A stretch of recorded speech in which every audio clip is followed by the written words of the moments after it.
Bom dia para quem é de bom dia, boa tarde para quem é de boa tarde, boa noite para quem é de boa noite. Eu sou Rômulo Narducci e eu tô aqui no Terraço Baldio para apresentar a primeira edição do Poesia Serve para Isso. Você sabe o que é o Poesia Serve para Isso? É um bate-papo literário com poetas, com público, num terraço em São Gonçalo. Então olha só, a gente vai chamar para a primeira edição a poeta Patrícia Porto, maranhense, moradora de Niterói. Uma poesia porrada, meu irmão. Vocês têm que conhecer essa poeta. Então, cara, estamos aqui pro Poesia Serve para quê? Isso! E para vocês, poesia serve para quê?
Patrícia, poesia serve para quê?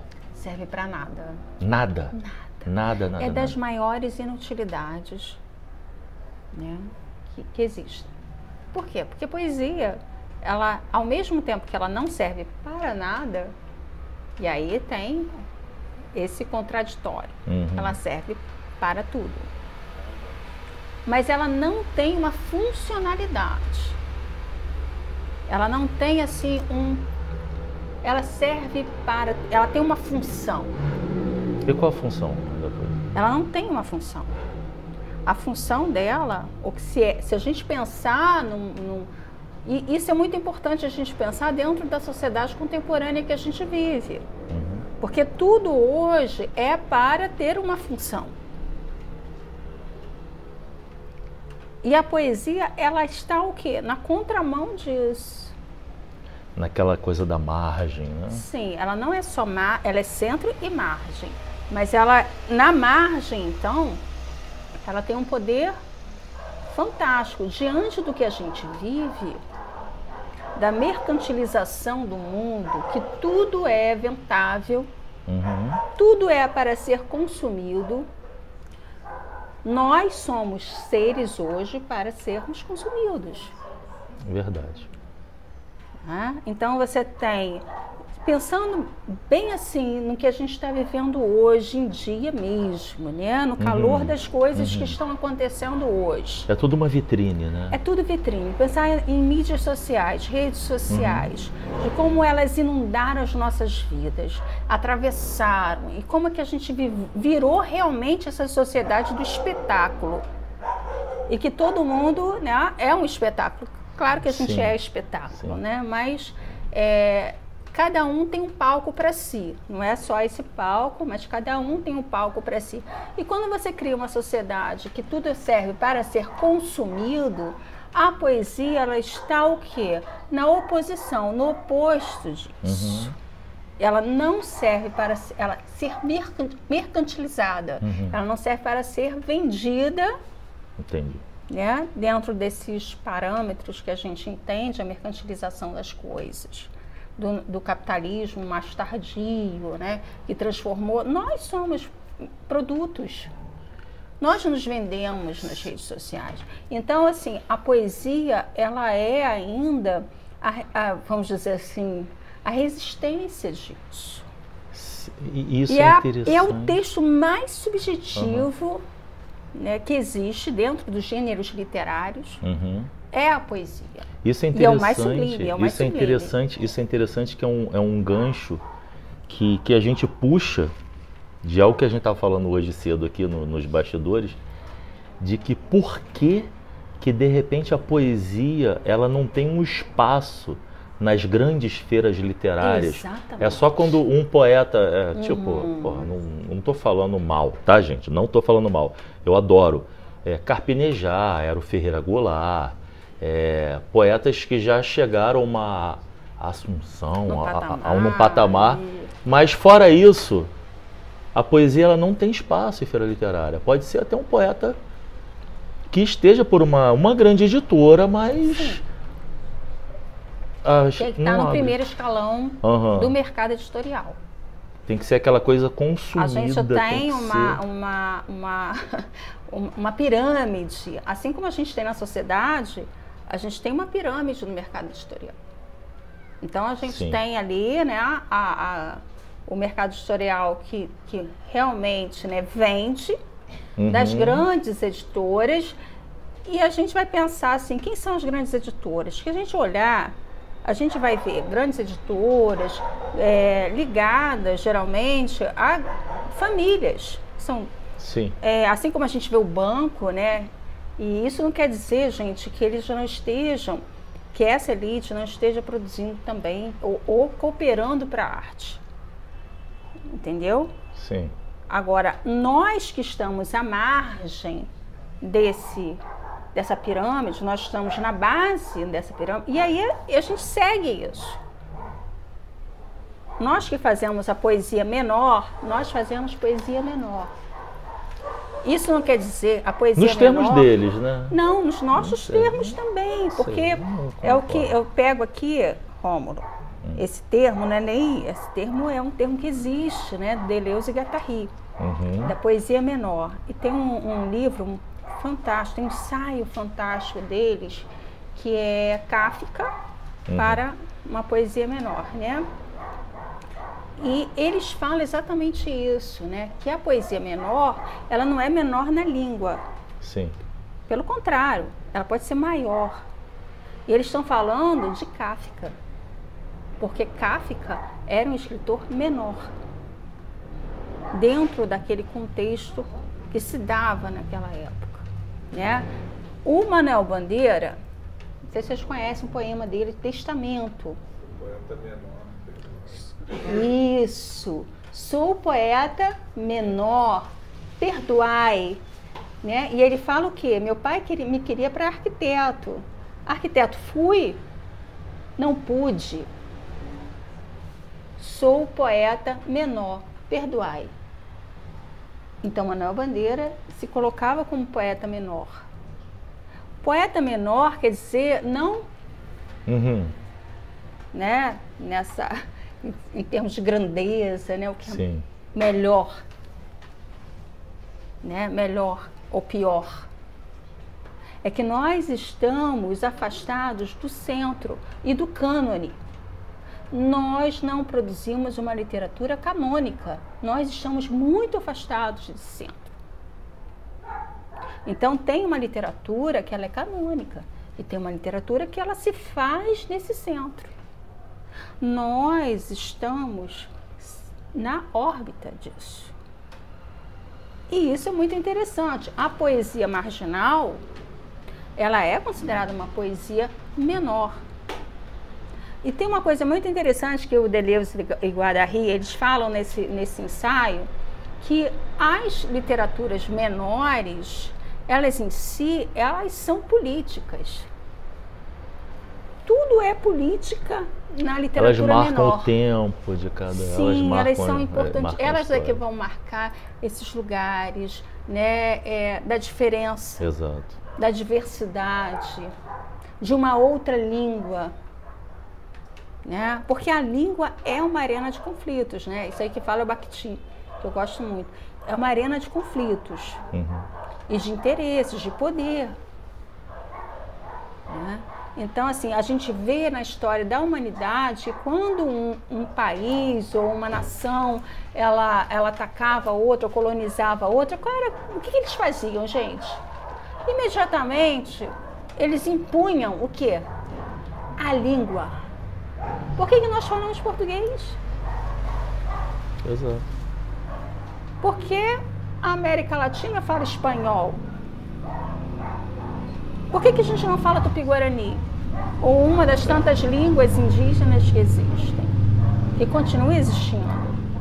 Voltando para essa questão da poesia, eu acho que isso é uma coisa que... O que levou você a escrever poesia? O que foi aquela... Assim, todo poeta tem a sua vivência, tem a sua história, mas o que te levou? Porra, eu vou escrever poesia. Vou começar a escrever poesia. Isso foi uma coisa a partir, de repente, de alguma influência? Você leu algum livro, alguma poeta ou algum poeta? Ou isso, de repente, veio de uma forma natural? Tem gente que vem de forma natural, né? Eu acho que todo mundo na vida já escreveu poesia. Tinha aquele caderninho que escondia até com vergonha, né? Mas o que te levou? O que te trouxe e te arrastou até hoje para poeta, para esse lugar de poeta? Que é um lugar difícil, né? Porra! É muito difícil. Então, né, Rômulo, o que me levou, eu estava até brincando com você nos bastidores, né? Foi um diagnóstico. Né? Um diagnóstico, eu fui uma das primeiras crianças, assim, né? Na década de 80, né? Porque, não vou falar a minha idade aqui, mas já estou falando. Na década de 80, que era a década, em termos de educação, que começaram os testes de inteligência, os QIs. A gente já conhece hoje os QIs, né?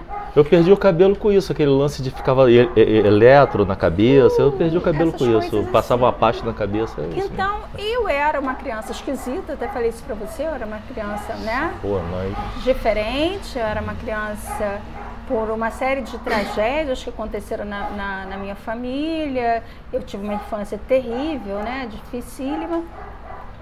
E aí eu cheguei, a minha avó conseguiu uma bolsa para mim, né, para estudar numa escola de freiras, isso lá em São Luís. E eu fui estudar nessa escola de freiras. E aí havia muita dificuldade, porque eu não sou da religião católica, né, e a religião, a escola laica, né, gente, entre aspas, né, mas a gente sabe que isso acontece até hoje, né, essa teocracia, né, da educação. Hoje a gente está vivendo até uma teocracia no país, né? Então, e aí, como eu não era católica, eu já sofria um certo estigma. Sim. Na escola.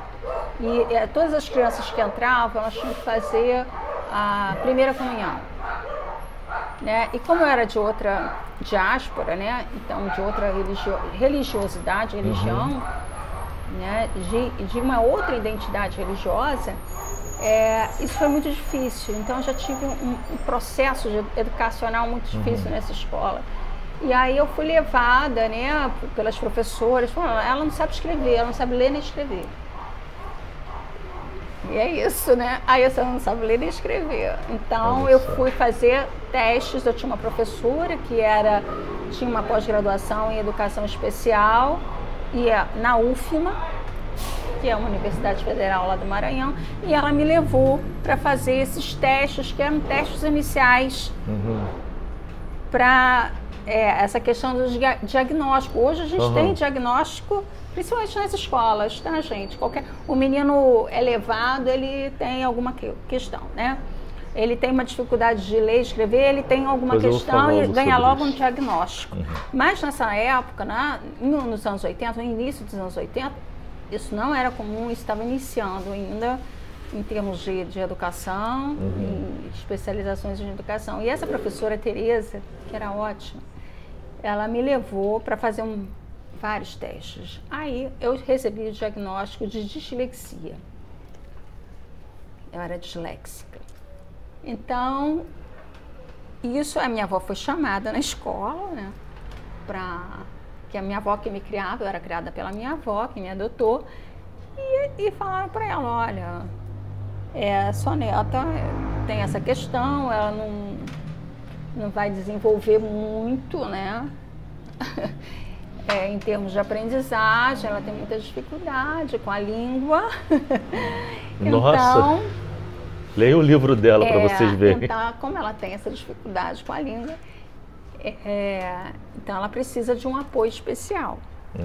E aí minha avó saiu, minha avó era uma pessoa muito matriarca, família matriarcal, né? Aquela coisa assim. Como assim? Ela ouviu aquilo, recebeu. Eu olhei para aquela minha avó, ela recebeu aquilo. Quando nós saímos de lá, ela, não é isso. Eu não aceito. Você é ótima. Porra. Então ela saiu dali. Vó é vó. Vó é vó. Vó é vó, né? Ela saiu dali comigo e comprou vários cadernos. Você vai escrever. Vá escrever. Escreva. Não importa o que. Escreva. Escreva tudo. O que passar na sua cabeça. Escreva, escreva, escreva. E é emocionante, né? Emociona. E aí, eu fiz exatamente isso. Fui escrever. E aí tem esse primeiro momento e tem um segundo momento, que era a apresentação de um trabalho. E aí me fizeram ler Cecília Meirelles. Eu ia apresentar um trabalho de Cecília Meirelles. E quando eu olhei aquilo, falei, nossa, eu me lembro do retrato, né? O primeiro poema que eu li dela. Eu tinha 11 anos, eu lembro como se fosse hoje. Eu li aquilo, eu falei, nossa, isso é maravilhoso. Isso é sublime. Sim. Não serve para nada. Mas serve para mim. E serve para você e serve para muitas pessoas. E serve para minha vontade de escrita. É o que toca. Então ali eu vi que eu podia fazer alguma coisa com aquela escrita. E aí aos 11 anos eu comecei a escrever os meus primeiros poemas. E assim, hoje, qual o seu processo de escrita? Você tem algum ritual? Você tem assim alguma rotina?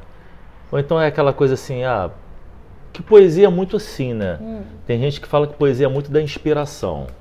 É como se fosse, fui tocado e sai. Mas não é bem assim, né? Não, poesia é trabalho mesmo. O que eu tenho, né? Isso eu tenho desde, como eu tinha esses cadernos. Gente, eu tenho cadernos até hoje, muitos cadernos, muitos cadernos. Que eu chamo assim, às vezes falo para os meus alunos, tem o caderno de campo de vocês. O caderno de campo que a gente chama é o caderno de pesquisa, mas é um caderno da nossa própria pesquisa. De quem nós somos, do que a gente quer falar. Daqui de dentro. Né? É isso. Poesia serve para isso. Aí. Então, a minha rotina é o quê? Eu tenho meus cadernos, vários caderninhos, para uma série de coisas. Por exemplo, frases que eu ouço, alguém falar, porque eu também escrevo contos, né? E a gente rouba, né? Quando a gente escreve prosa, a gente rouba muito. A gente é muito ladrão, né? Então, assim, eu escuto uma frase interessantíssima passando na rua, no ônibus, a gente tem que ter um ouvido muito atento. Aquela coisa bem flaner, né? Flaner, claro. E aí puxa, isso me dá uma frase interessante, isso dá um conto interessante, isso dá uma crônica interessante. Então tenho esses cadernos onde eu ponho frases que eu escuto. E aí é um tanto caótico. São fragmentos, né? São fragmentos. E é caótico mesmo, é um processo caótico nesse sentido, que até a gente estava falando, né? Porque quando a gente fala caótico, a gente tem a palavra, né, caos, assim, no sentido grego, né? Porque do vazio, né? De preencher coisas dentro da gente. E não no sentido que a gente entende como bagunça só. Sim. O trânsito tá um caos, não é isso, né? O caos para os gregos significava o buraco negro. Os gregos, eles entendiam o caos como um buraco negro, como um vazio. Então vamos imaginar assim, quando o céu da nossa boca, né? Esse vazio, esse lugar onde pode ser preenchido, né? Com tantas coisas, né? E com a própria poesia. Então, esse lugar, né, que é diferente do que a gente entende hoje, né? Como caos, né? é esse lugar que eu transito quando estou no meu processo de escrita. Então eu guardo coisas, né? Eu sou uma acumuladora de frases, versos, aí eu coloco alguma coisa, eu pensei alguma coisa muito legal, eu coloco. Eu começo um poema sempre no escrito, na mão, que a gente está perdendo essa funcionalidade. A gente está perdendo a mão. Também. Eu também faço isso. A gente está perdendo esse lugar artesanal, porque acaba sendo um artesanato. E esse lugar da mão, você já percebe isso nas crianças, né? Como as crianças não já sabem, não tem a cognição da escrita. Não sabem mais, né? É só... né? E nós adultos vamos desaprendendo também isso. Então eu tenho esse, vamos dizer, um ritual. E os rituais são importantíssimos, algo que também nós estamos perdendo. Então, a escrita, ela precisa ser contínua, ela precisa ser exercitada. Sim. Ela deve ser um exercício, ela não é fácil. Escrever poesia, como muita gente acha, não é fácil. É um processo. E é um processo de desconstrução, construção, desconstrução, construção, né? Que você conhece bem. Você escreve muito bem. Então, e aí eu coloco ali, depois eu volto. E a Clarice Lispector falava uma coisa muito interessante dos textos que ela produzia, né? E ela falou assim, ela falava, né, que ela escrevia e deixava lá, meio que de repouso. Eu já vi essa entrevista, é interessante. Ficava em repouso. E aí é como se o texto tivesse seu próprio tempo. De maturação, ele vai ali crescendo. E aí depois ela voltava. Depois de um tempo tinha um afastamento, um distanciamento, que é importante na escrita, esse distanciamento. Né? E porque às vezes a gente olha assim, escreve, nossa, eu sou ótimo. Nossa, que maravilha. E aí esse distanciamento, ele te dá o real, local onde você está. Pô, não é tão bem assim não, então não escrevi tão bem. Isso aqui pode ser melhorado. Então esse processo que é o trabalho, um trabalho poético, que você vai se debruçar ali sobre a palavra, sobre a imagem, porque a palavra é imagem, a metáfora. Então você vai trabalhar a sua metáfora, você vai trabalhar você ali falou uma coisa interessante. o seu verso, mesmo que ele seja livre, né? Então você vai trabalhar, retrabalhar. E então a poesia é o resultado para mim. É a minha poesia, e eu sigo esse processo até hoje, né, dos vários cadernos. Você falou uma coisa interessante, a metáfora. Eu falei com você que eu conheci a sua poesia pelas redes sociais. Aí eu comprei o seu livro, O Ano do Cão. E assim, a sua poesia é uma poesia muito forte, ela é muito bem colocada, é uma coisa profunda. E você usa metáforas que você traz assim, uma ironia, você traz esse viés assim da colocação assim do seu lugar desafiador, né? Desafiador a tudo que te cerca. Como que você lida? Você já recebeu algum tipo de crítica? Como que você lida? Essas críticas, né? Porque existem críticas que são construtivas e existem críticas que você percebe que tem ali entendeu? Uma dor de cotovelo do cacete em relação ao que você coloca, né? E a posição, porque a sua poesia é muito bem construída. Obrigada. Não, é muito bem construída.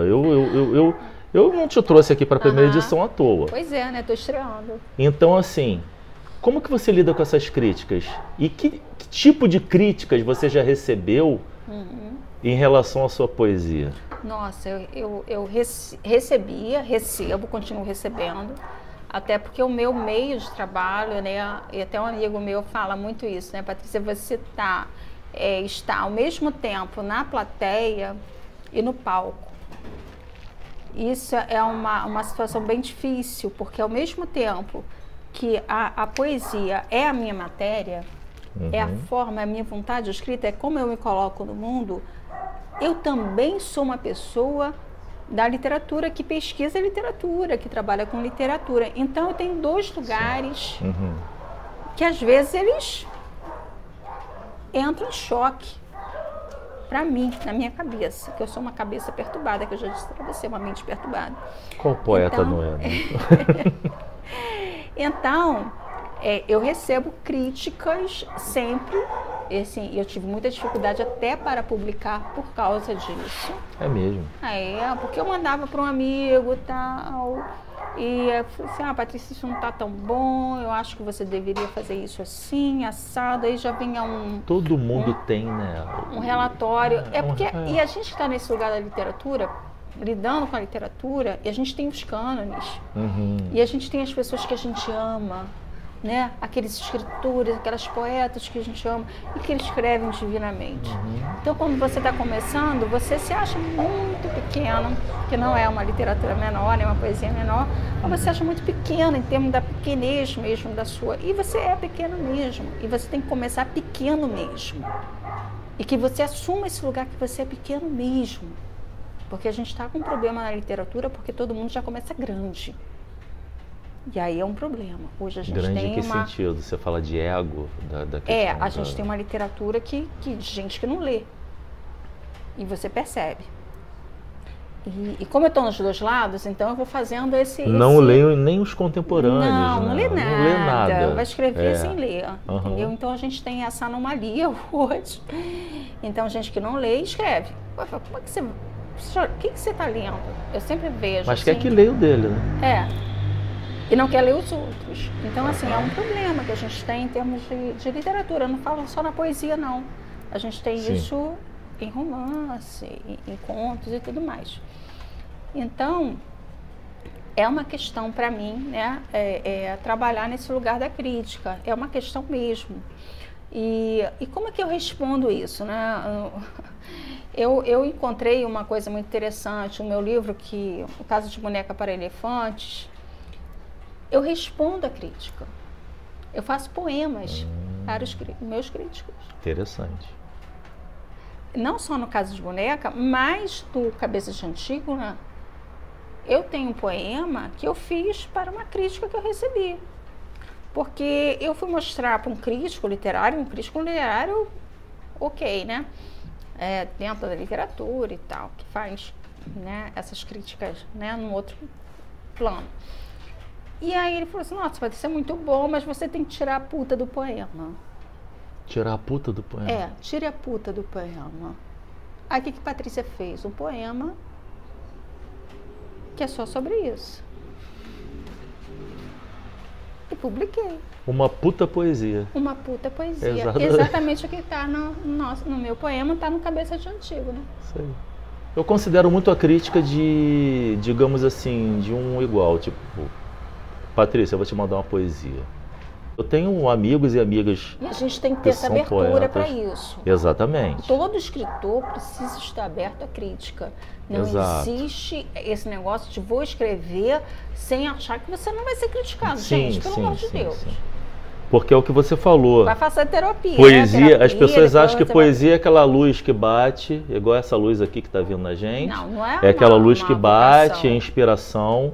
Você falou da questão dos fragmentos. Eu também tenho muito essa coisa também de eu escrever pedaços e depois eu guardo e daqui a 3 meses eu acho e começo a trabalhar naquilo ali.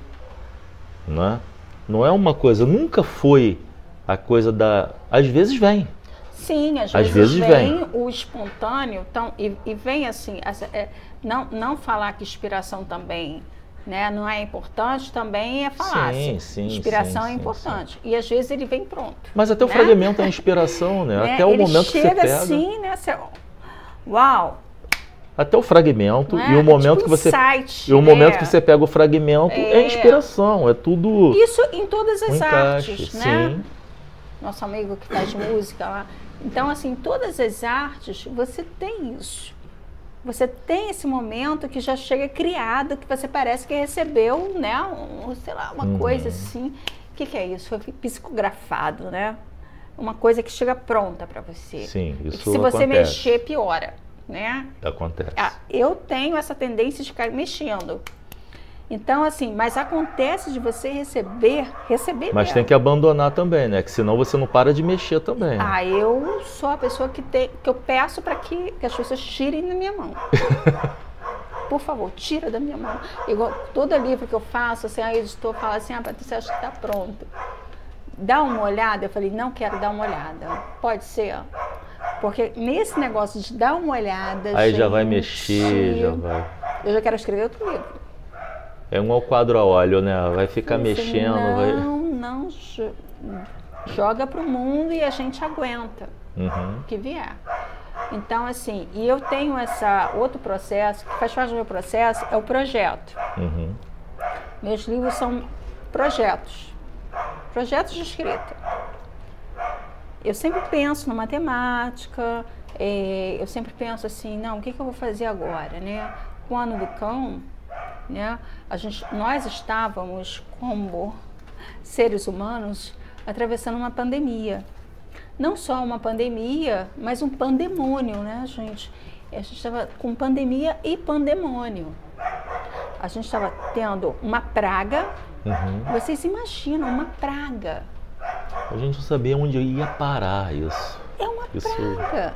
A gente colocou esse nome, pandemia, mas na história humana nós tivemos momentos pandêmicos, né, como a febre espanhola, e a gente vai, né, e várias outras situações de praga, né, cólera, e que foram pandêmicas também, mundiais, né, e que nesses momentos a gente tem que parar e olhar. E ali a gente está vivendo uma tragédia coletiva. Então, nesse momento, quando eu teve a pandemia, eu imagino, e eu estava vivendo também um período muito difícil meu, particular, e o mundo estava vivendo isso, eu falei assim, nossa, isso aqui é o Ano do Cão. Perfeito. Né? Então, é o Ano do Cão. Então, ele virou um projeto para falar não só da minha subjetividade, porque a poesia é o gênero literário que mais recorre à subjetividade, exatamente, mas ele também fala de uma coletividade que está vivendo aquele momento, como o Ano do Cão. Eu estava vivendo o meu Ano do Cão, mas muita gente estava vivendo também o seu Ano do Cão. Exatamente. Então, tem essa questão do projeto. E tinha muita gente negacionando, né, o Ano do Cão. Também. Exatamente. Isso então, aí. assim, até por isso, ele aí a gente fala das críticas, né? Eu me lembro bem, quando eu escrevi meu primeiro livro, que eu consegui publicar, né? Essa coisa assim, não, eu vou aparecer mesmo, que se dane, vai. Aí eu tirou da gaveta, tirei da gaveta. Chega. Fiz uma coletânea muito impulsionada pelas amigas, pelas mulheres, porque as mulheres precisam realmente impulsionar outras mulheres para isso. E aí eu falei assim, não, vai sair, isso aí vai sair do jeito que estiver. E aí eu fui e mandei, depois do livro pronto, foi um livro muito independente, e eu mandei para um amigo, que é o Delcio Teobaldo, que é um mundeiro, que é um músico, era músico. Já faleceu durante a pandemia, né, em decorrência do que aconteceu na pandemia. Depois vocês procurem, Delcio Teobaldo era fantástico, um mundeiro. E aí eu mandei ele era uma sumidade, é uma coisa fantástica. Músico, poeta, escrevia literatura infantil, era, né, cineasta, uma coisa, né. E aí o Delcio foi e leu meu livro. Mandei para Delcio, falei, Delcio, lê esse livro, o que você acha? Aí o Delcio me voltou assim com a seguinte frase, né? Olha, esse livro é o seguinte, são abismos enrolados em celofane. Olha só. Eu adorei isso. Uma poesia. Abismos, porque eu não estava conseguindo me mostrar devidamente. Eu estava com vergonha de ser como eu era, tão esquisita. Eu falava assim, nossa, mas se eu mostrar que eu sou tão esquisita assim, quem é que vai me ler? E aí eu tentei fazer o quê? Exatamente isso, eu tentei arrumar. E a editora que eu lancei, eles fizeram uma capa, né? E eu tentei arrumar tanto, né, que eu venho de uma família que tem uma diáspora, né, que eu te falei, né? E eu estava pensando muito imbuída desse sentimento, né? Da religiosidade da minha família, da minha avó e de como eu cresci, né? Nesse lugar, né? Que é tão religioso, tão marcadamente religioso. E aí eu escrevi sobre pétalas e preces. Escrevi esse livro, que era uma coletânea de vários poemas, desde quando eu era muito jovem. Foi o seu primeirão, assim? Primeirão. E aí quando eu coloco para a editora, né? A editora, que era muito bacana, ela fala assim, nossa, eu posso escolher a capa? Eu falei, escolhe. Mas qualquer coisa, bota isso aí, eu não quero nem ver. Que é assim, né? Eu sou bem assim.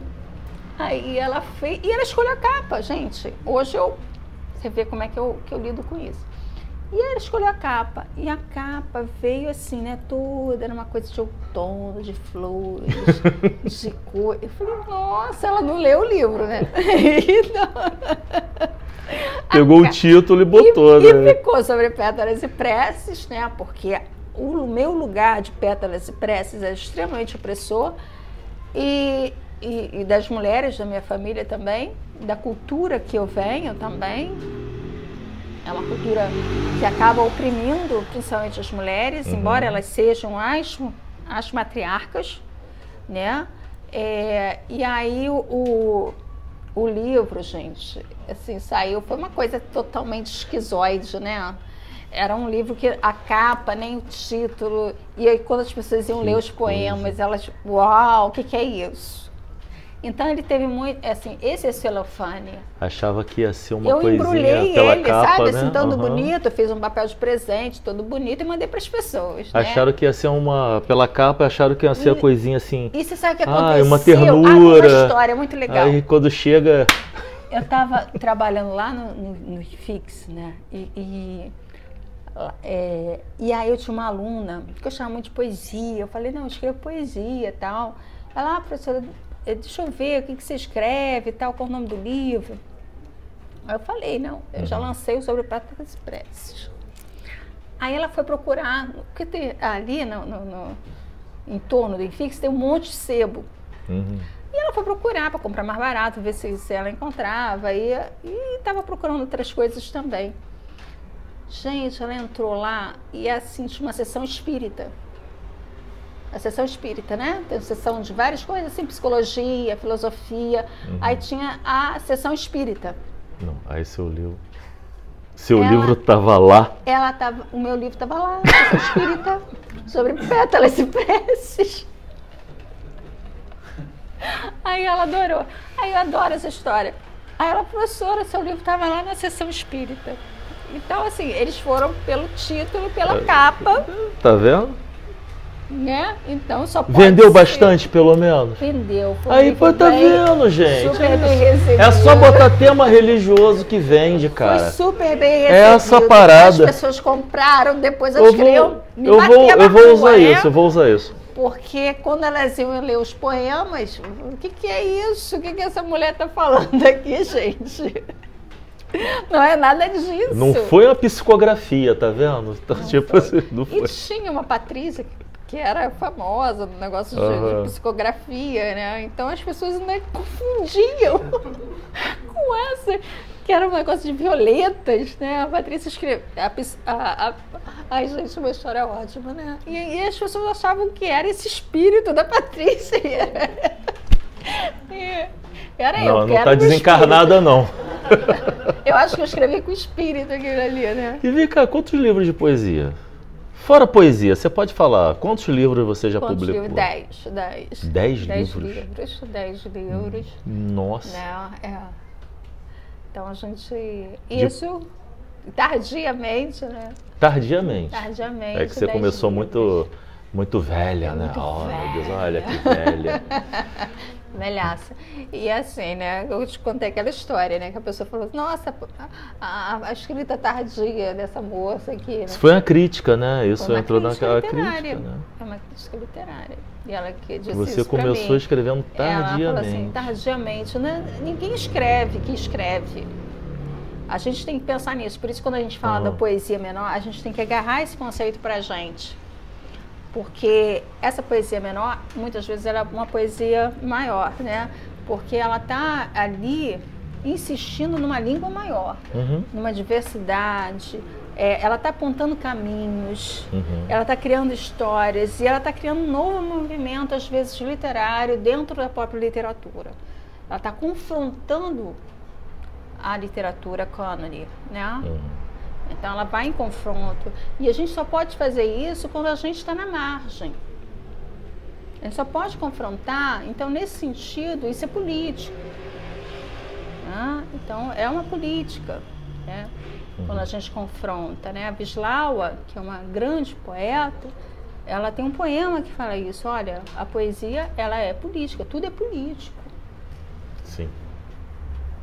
Até porque marca o tempo, né? Você falou do ano do cão, marcou o tempo da pandemia. Sim, e interessante que o ano do cão, as pessoas falavam assim, Patrícia, você vai fazer um livro datado. Quem for ler esse livro, né? Isso é uma outra crítica que eu recebi.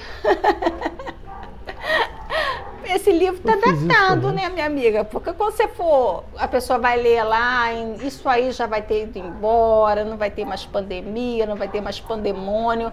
A gente está vivendo o que, gente, hoje? Sério? Foi embora? Não foi. A poesia, ela não é datada. A poesia, ela tem o seu lugar contextual, né? Mas ela não é datada como a gente entende, né? E que bom que ela seja datada, porque ela vai nos direcionar para algum lugar daquele passado em que algo estava acontecendo ali que a gente precisava saber. E quando nós estamos à margem, qual é a voz do marginalizado? Qual a voz da periferia? Né? Então eu falo assim, Rômulo, embora eu tenha saído de um outro lugar, né, que não é exatamente periférico, eu caí nesse lugar do periférico. Sim, interessante isso. Né? Isso, o Paulo, muito interessante quando o Paulo... A poesia te fez periférica.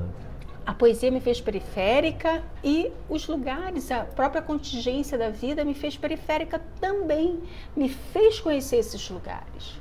Isso ampliou demais os meus horizontes, isso me fez conhecer pessoas que eu nunca conheceria se eu tivesse ficado no meu local, né, no meu lugar, né?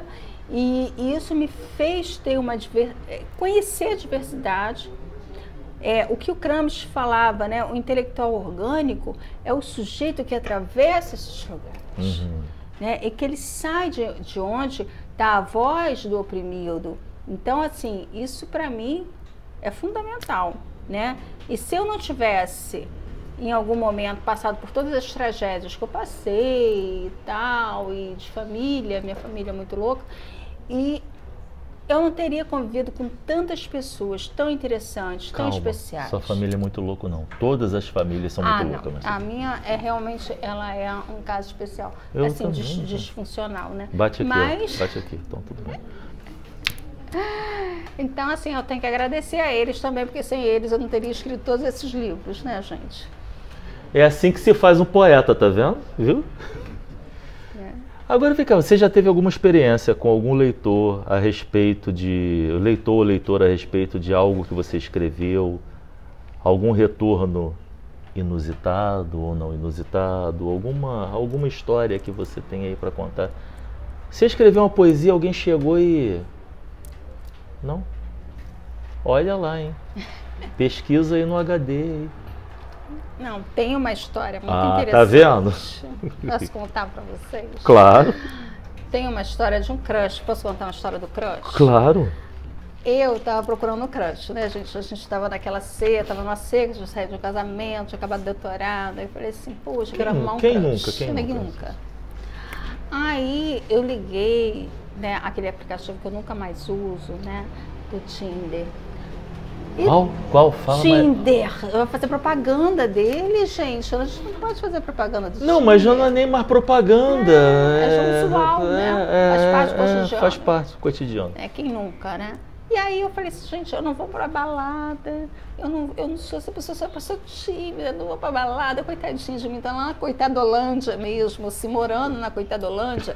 Aí eu falei assim, puxa, eu vou ter que ligar esse aplicativo. E tinha umas amigas, eu tinha uma amiga que trabalhava pro Tinder. Olha que loucura, ela era gerente. Ela facilitava, né, os matches, os né? contatos, né? Aí eu falei assim, passa o contato dela aí pra mim depois. Não, ela já saiu de lá. Ah, porra. Foi demitida. Aí eu claro. Não, é pra ela facilitar as paradas. Aí e ela falou assim, não, Patrícia, tal, ela meio que, tá.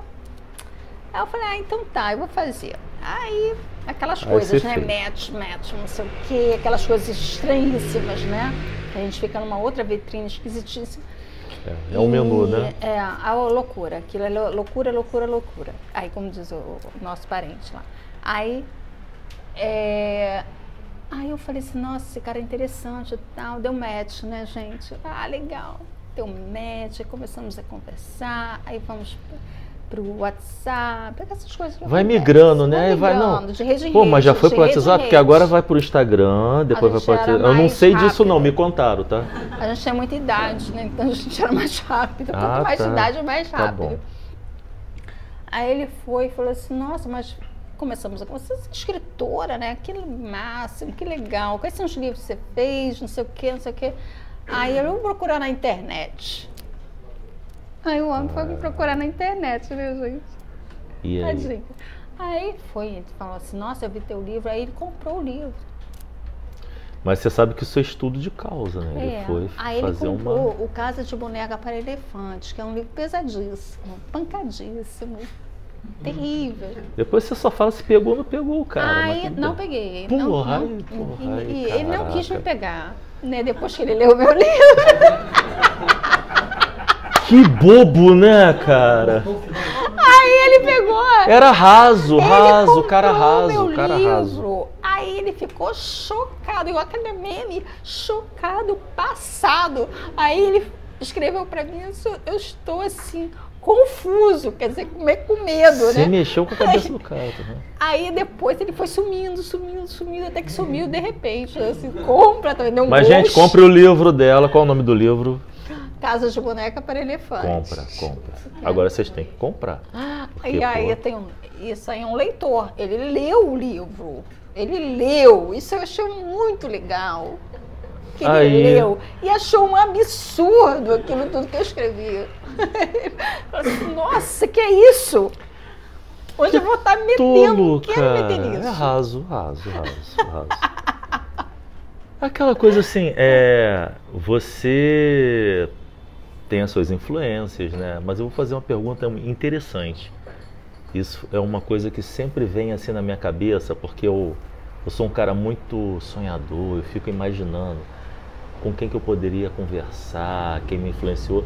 Existe algum autor ou autora Pudesse me ver aqui assim, né? que você gostaria de ter uma resenha, sentar num café, numa cervejaria e passar a tarde toda trocando ideia? E por quê? Hilda Hilst, né? Eu queria muito, assim, passar uma temporada com Hilda Hilst, né? Porque eu sou apaixonada por ela. Lá no sítio dela, né? Lá naquele sítio, lá na Casa do Sol. Casa do Sol. Na Casa do Sol. Cheio de cachorro que tinha. E eu tenho cachorro, um monte de bicho, tá, gente? E assim, eu sou apaixonada por bicho, eu tenho essa coisa mística, eu sou esquisita, Não, né? Então, assim, eu acho que os esquisitos, eles, quando se contam, dá muito certo, né? Mais a ver, porra, é isso vocês aí. também, né? Vocês também são esquisitos. Vocês estão né? aqui, é todo mundo Olha, esquisito, pô. Sábado, você que tá aí também, você é esquisito. Se você tá vendo até agora, você é esquisito, aqui, tá? Vocês Esquisita. são extremamente esquisitos, pra mim. Só posso dizer isso. E loucos, né? Além de esquisitos, loucos. Então, assim, eu ia adorar, né? Porque a gente tem essa mesma, acho que a gente tem uma mesma energia, inclusive, né? Como ela acreditava nessas coisas de energia, de vida após a morte, não sei o quê, então ela tinha esse misticismo todo, né? Mas, assim, fundamentalmente, é uma pessoa que tinha uma escrita, uma estética literária Sim. que me interessava muito. E eu, assim, que eu te falei, né? Eu Era comecei confrontadora também, era confrontadora também. A Cecília Meirelles, né? Foi a primeira que eu conheci, Aí né? cai pra Hilda Debutei. Rios. Nossa. Mas, assim, eu li a Cecília Meirelles, eu achava, ok, bacana, eu quero fazer isso. Mas eu não tinha uma identificação.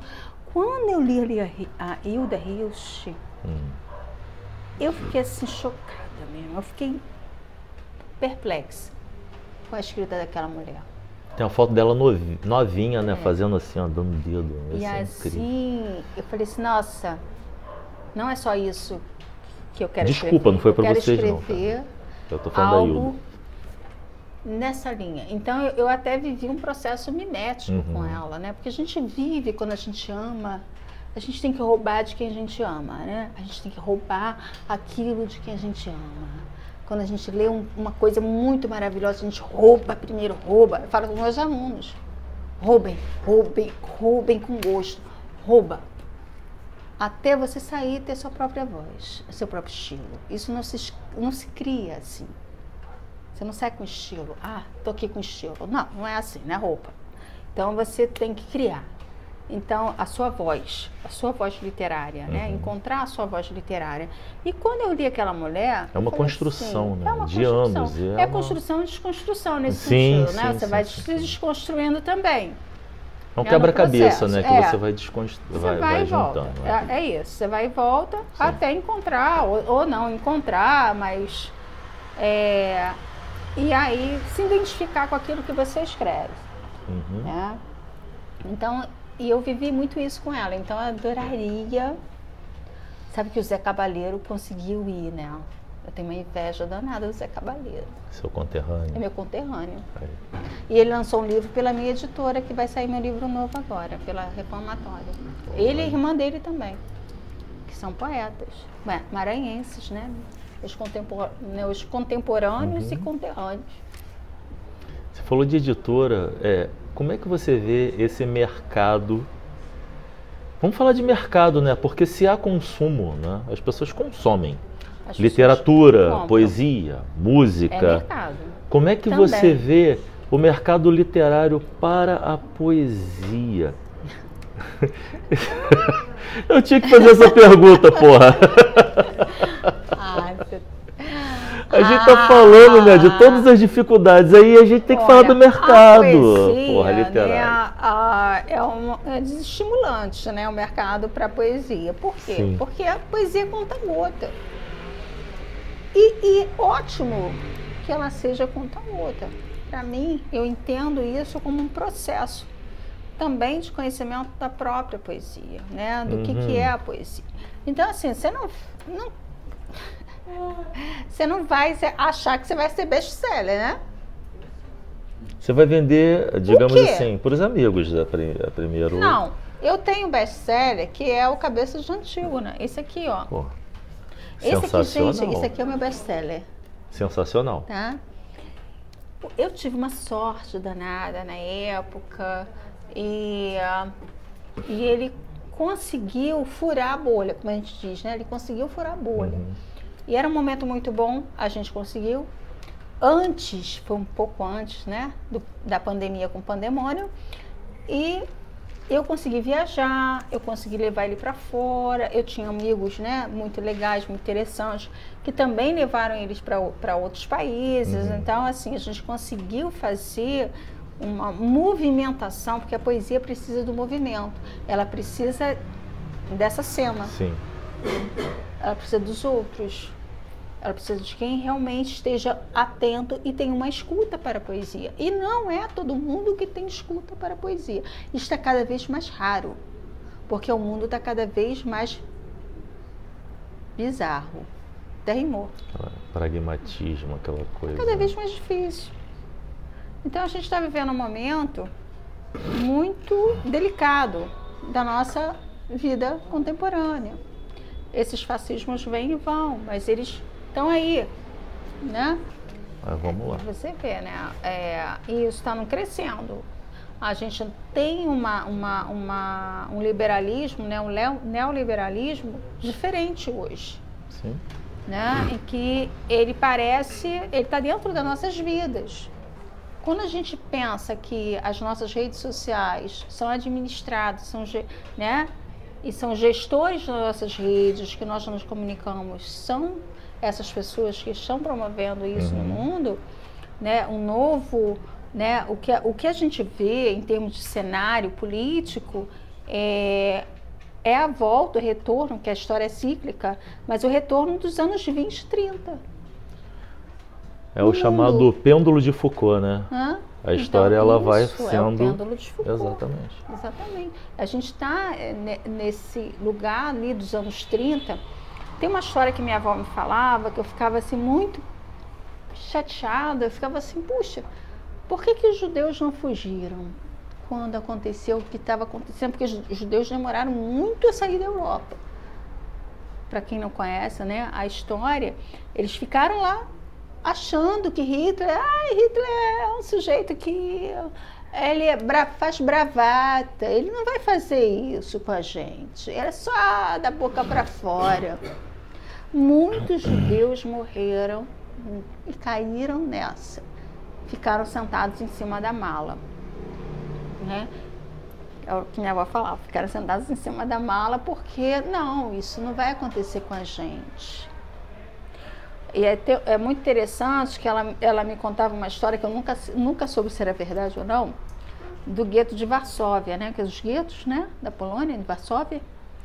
E tinha uma teocracia, né? Porque havia a Igreja Católica também junto com o nazismo, né? Não só a Igreja Católica, mas a protestante também, juntos, trabalhando juntos, né?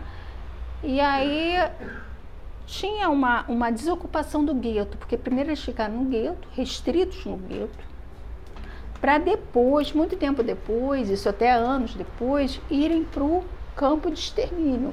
Já não era nem campo de concentração, era campo de extermínio. E ela me contava uma história assim, né, que tinha uma família tal, os soldados já não aguentavam mais ficar trabalhando naquilo, de se expor, eles não aguentavam ficar levando criança para campo de extermínio. Então as mulheres foram recrutadas. Olha que interessante. As mulheres foram recrutadas pelo governo alemão.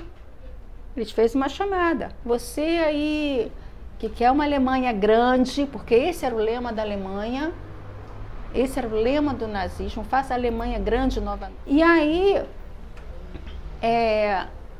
eles recrutavam donas de casa, mulheres, as pessoas da comunidade, para fazer esse trabalho de levar as pessoas para os trens, de sair do gueto e ir em direção aos trens.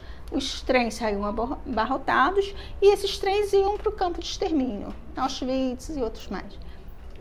E aí, a minha avó contando, né, tinha uma senhora que era uma senhora muito católica, dessa comunidade ali, que era vizinha de uma família judia, e ela era uma senhorinha mesmo de idade. E ela se prontificou a levar. Olha. E uma das famílias, a gente tinha uma criança, né? Criança pequena, quando viu a mãe afastada dela, essa criança, esse menino começou a gritar. Quando viu a mãe saindo para um lado e ele ficou com um outro, né? Que eles faziam essa separação muitas vezes antes de chegar no trem. E esse menino começou a gritar. E essa senhora, que era vizinha dele, vamos imaginar, tua vizinha, é uma vizinha. Fazia bolo para as crianças, ia lá comer, era tua vizinha. Essa senhora vizinha, católica e tudo mais, que estava ali se prontificando a isso, ela pegou a criança e bateu com a cabeça da criança na parede até a criança morreu. Ela matou essa criança, de tanto esmurrar, para ele parar de gritar pela mãe. Então, a minha avó contava isso para me dizer o seguinte: o mal é humano. Ele não é algo que vai chegar, não é algo extraterrestre, não é algo que vai vir, sei lá, de uma galáxia. O mal está em nós. Profetizado, e por aí. Nós também somos feitos desse lastro, dessa maldade, que é uma maldade humana. Então, isso a gente tem que ficar muito atento, sempre. Quando o Brecht fala, né, que a cadela do fascismo está sempre no cio, é sobre isso. Verdade. Né? Então, assim, tempos em tempos, isso retorna e retorna mais ou menos feroz. E eu vou dizer uma coisa para vocês, eu acho que ele está vindo bem feroz para cima da gente, e a gente tem que ter esse cuidado de manter o quê? A nossa humanidade. Porque o grande perigo, né, o Bonder, que é um rabino que eu gosto muito, ele fala assim, o grande perigo hoje, né, no que a gente está vivendo, né, é a gente perder esse traço de humanidade, os nossos traços humanos. Né? É preciso estar atento e forte, né? É preciso estar atento e forte, sempre. Gente, olha, estamos chegando ao final e eu fico muito feliz de ter recebido a Patrícia Porto para a primeira edição aqui do Poesia Serve para Isso. Esse papo rendeu e maravilhoso, porque é muita história. Eu acho que é um tempo até pouco, digamos assim, para poder ouvir tudo que você tem para falar. E Patrícia, para fechar, assim, quem está começando a escrever, quem está entrando nessa pequenez, né, que a gente vive, nesse pequeno lugar, né? O que você tem para falar para essa galera que está chegando e está começando a escrever? O que você... Quem quer ser poeta, quem quer ser pequeno? Quem quer ser pequeno, fazer poesia menor, literatura menor, né? Eu acho que eu vou fazer o que minha avó fez comigo. Eu sempre falo isso. Escreva, escreva, escreva. Incessantemente. Não, incessantemente, contra todos, contra tudo. Escreva, escreva, escreva. Até contra você mesmo. Até contra você mesmo. Isso é muito importante, inclusive. Muitas vezes a gente escreve contra a gente. Então, o lugar da escrita é essa batalha. Essa batalha que passou aí agora. Exatamente, esse conflito. Ele está no terraço, gente. Esse conflito com barulho, entre o silêncio e o barulho, entendeu? Entre Isso. Entre o silêncio e o barulho. Entre o silêncio e o barulho. Entre gente, o som e o silêncio. Patrícia Porto, uma salva de palmas para ela. Essa foi a primeira edição de Poesia Serve pra Isso! Obrigado. Ai, gente, que delícia. Nossa, tá um caos, não é isso? O caos dos gregos significava o buraco negro, o lugar escuro, o abismo. Isso... Nossa! Corta! Esse é o caos. Oi, mas vamos lá. Não, tô brincando. Não vai ter nada disso. Vai fazer o quê? Vai piscar pra mim? Eu não tô enxergando nada. O que foi? Ah, tá. É que o cuspe secou, porra! Eu cuspi aqui pra fazer a marcação, o cuspe secou. Vamos tentar uma vez? Vamos fazer um teste?